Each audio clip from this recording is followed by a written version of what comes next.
like I said, we have 3 kids now. They're all summer birthdays, so they'll be 8, 6, and 2 this summer. And man, what a journey it's been. And you really don't understand what like true responsibility is until you have a child, and like you're looking after that person, and like really they are completely dependent on you. And so with our first, Vivian, she's the only girl and she's the oldest. Everything was fine, I guess, like normal pregnancy, all the normal things. She came, everything was fine. But she got sick a couple of times in her first year of life, which again is normal. Like you come out and you're going to get sick. That's how our immune system starts. And that's kind of how it works. But between, ages of 1 to 2, 2.5 even, she got sick a lot. And by a lot, I mean, she was out of commission for a week, a month. And it seemed like this was too much. Like, I know you're supposed to get sick a couple of times, but a week, a month, and our house would just be completely debilitated from that. So it started asking questions. But, first you'd go to the doctor. We would do what the doctor says. Oh, she has a respiratory illness. Here's this. She's got this issue. Here's that. So, I mean, before we know it, she's on this medication. She's taking a couple of antibiotics. She's on a steroid. She's on, an inhalation treatment, and we're still going to the hospital for a respiratory virus. And like, that's something I would never wish on even my worst enemies on the planet, which I don't really have any enemies. Because like, I just like everybody, but I'd never wish it on anyone to like have to drive your kid to the hospital while she's having a respiratory attack when she's, 20 months old. And you're like, I wonder if she's going to stop breathing at some point. Because you can't even really communicate well with a 20-month-old. I mean, let's face it, they're not putting together words at this point, so it's that's heartbreaking. Yeah. And they don't quite understand the concept of like pain and being sick and everything like we do. So it's just awful. So really at that point, Leanne and I looked at each other and we're like, we're doing everything the doctors are saying. We're taking the drugs because we didn't know any better. We're in our we're in our early to mid 20s with a kid. Like nobody tells you what to do. And even if they did, who knows if you'd follow it, because who knows, you got to find your way. So I just started getting on the internet and go to Dr. Google and just started researching like, what exactly is asthma and how are they diagnosing a 2-year-old with this when she's not even developed? So just study what that is. And then you find this world, this like naturopathic world that looks as food as medicine and talks about lifestyle design and sleep and supplements and food, as opposed to steroids and drugs and inhalation treatments and doctors. Which is just tearing up their gut. I Correct. mean, their gut is shredded with all of these medications and all of this, and not being able to keep things down, and not having string together a few days or weeks of good health, so you're just constantly, your body's just fighting for some level of homeostasis, or where everything's functioning as it should, Yeah, and that to your comment of that, balance and homeostasis, Vivian's immune system was just so close to that line that even the smallest thing would just throw her over. And here we are back again. So, we started, I'm the guinea pig. So I'm going to make the changes on myself first and see what happens. And then we'll do it to the family.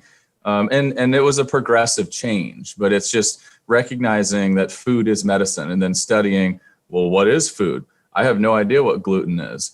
What's a vegetable oil? What are the 52 ways that a company can say sugar on the back of its label? What does processed really even mean? And just starting to understand what is food. Like is a piece of bread and an apple and a cookie, they're all food, but they're all completely different. So that journey started when Vivian was about 3. We started because I studied stuff for about a year. I experimented and we made small changes, but we made big changes when she was about 3. We had a little brother at that point. Finn was 1 or close to it. They're just over 2 years apart. And really we haven't turned back ever since. We're in year 5 or 6 of this prioritization of health. And what's funny is that, I mean, it's not funny, it's actually awesome, is that Vivian, who's almost 8 years old now, she's been sick maybe 2 times in the past 4 years. And she used to get sick every month. So she's a super like tall, like good, just a really good kid, and physically strong. Her little brother, Finn, he's an ox. I mean, I just want to squeeze his cheeks sometimes. I tell him I'm going to eat his cheeks, which I actually might one day. And then Banks, our 2-year-old, is super healthy too. So it just goes to show that if you can prioritize health, and you look at food as medicine, and you look at sleep as medicine, and you make your schedule and your family structure around these things, like it's possible to completely change the health of someone who really, our house was not a happy place the first couple of years of having children. And now it is. And we still have young children. It's very loud. It's very stressful. Yes. But our kids, even during this pandemic, like nobody's really been sick. And even when we get sick, we bounce back quicker. So it's been a journey. It's been awesome. I mean, I'm a firm believer that our bodies are designed to heal. Like our creator is not an idiot. Our bodies are unbelievable, yes. And we need to give them the fuel to do that healing. So that's what we did with Vivian. And really, to your point, I'm sure we'll get into it. It started with healing her gut. Yeah. I can't wait to dive in a little bit more about that, because it's such an interesting topic to me. We've had past episodes talking about collagen. We've had past episodes talking about the 2 brains of the body, and how they speak to each other and how connected they are. So I really want to go into this, but I want to touch on one more quick thing, because you alluded to it there. Our creator, and that's where this name of this episode, this show came from, Strong by Design. We are created strong by a designer, and the way we live our life determines, the way we design our life determines how well we live our life, right? So we are not only created strong by design, how we live our life, right? We need to be strong by the way we design our lives. So we have a part in this. We're not just boom, born, and then, okay, do whatever you want. We have to take the right action. And like you said, you were a father of a sickly, ill child that you needed to figure out what was going wrong. And hopefully parents don't need to ever go through anything like that. But I have talked to other parents in the past who have had to go to special, like, holistic doctors and stuff, because they're sick and tired of popping pills and doing all this other stuff and giving their kids medications all day long. It's like, I don't want to just keep dealing with symptoms. I want to get to the root. What is causing this? And I think that's really what we're digging into here in this conversation. Is it's not about just dealing with stuff with prescription and prescription drugs, which I understand there is a need for emergency medicine. There is a need sometimes for medications to deal with something that you're dealing with. But there's also a need to figure out the whys behind things and dig deeper. If you want to pull a tree out of the ground, you pull the root system out. You don't just, cut it off at the trunk, right? You dig all the way down, and to get that, or that weed might be a better analogy for that one. If you just take the top of the weed keeps growing. You got to pull the whole thing out. So let's go into that story a little bit more, Charlie, about why you ended up going as far as you did and continued down that path. Yeah. So a couple things. With Vivian, I would say that when we started making these changes when she was 3, let's just use numbers, because everyone resonates really well with numbers. If 1 is like you're in super horrible health and 100 is you're perfect, you're in great health. When Vivian was 3 years old, she was probably a 42. She doesn't have pediatric cancer. Like, she doesn't have awful, terrible things that we're going to lose potentially. Like, we've got our work cut out for us. We need to get the 42 up to as high as we can. So I think that Leanna and I understood that this is not a quick fix. This is not an antibiotic that's going to wipe everything out and then you start over, which really, like, we could get into all the bad that stuff does too.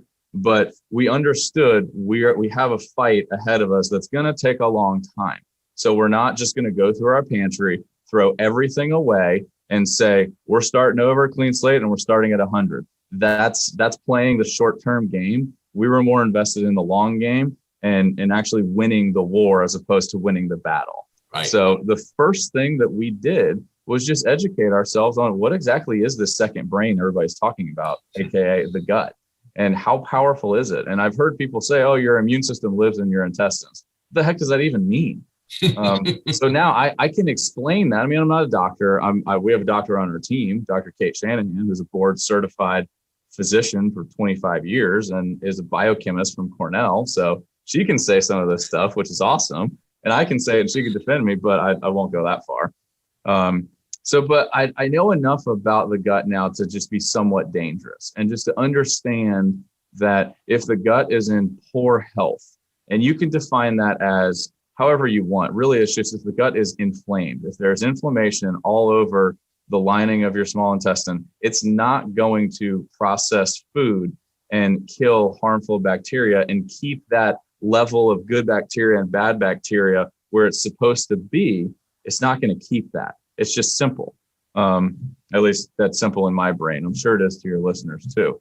So knowing that and knowing that Vivian's gut, we've got some work to do. All right, let's figure out what do we need to do? What heals the gut? What takes inflammation down? So the first thing that we did was cut out gluten, because gluten is a highly inflammatic protein in a lot of processed carbohydrates, which, I think that if you have a healthy gut, most people who have a healthy gut can process gluten totally fine.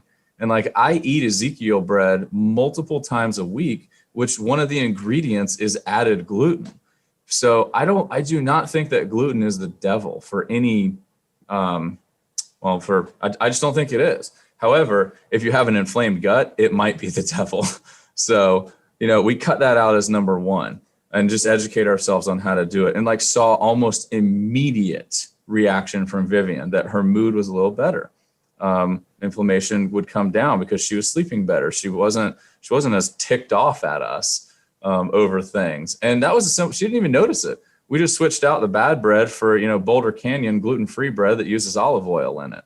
Because that's the other thing that we look to cut out is just looking at vegetable oils that are highly, highly processed inflammatic. I mean, they are the bombs in our diets that are sabotaging our health and our gut.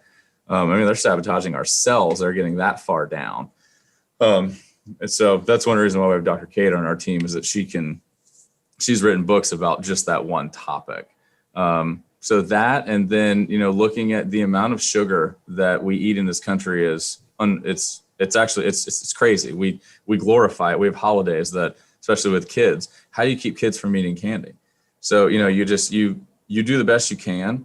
And we've certainly done that, but those were the three building blocks that started the repair of Vivian's gut. And we knew this wasn't a month-long ride. This was much longer. But by the time, almost immediately from making some of those changes, we missed a month of her getting sick. And then it was 3 months. And then it was 6 months. And I can remember when she turned 4, she's a June 10th is her birthday. So when she turned 4, from the time she turned 4 to when she turned 5, she got sick 2 times. And then from the time she turned 5 to when she turned 6, she got sick once. And then from 6 to 7, and now she's 7.5, she hasn't been sick. She hasn't been sick in a year, and she had COVID and it did nothing to her back last summer. So it's really remarkable. And I actually shudder to think, what if we hadn't made some of these changes? What would have happened? And now she's got her 2 little brothers have been, the lucky ones in all of this, that they got to skip almost everything that we screwed up with her. So now, her 2 brothers just don't really get sick, and they are, balls of energy and just pretty good kids. Banks is crazy, but what 2-year-old isn't? That's right.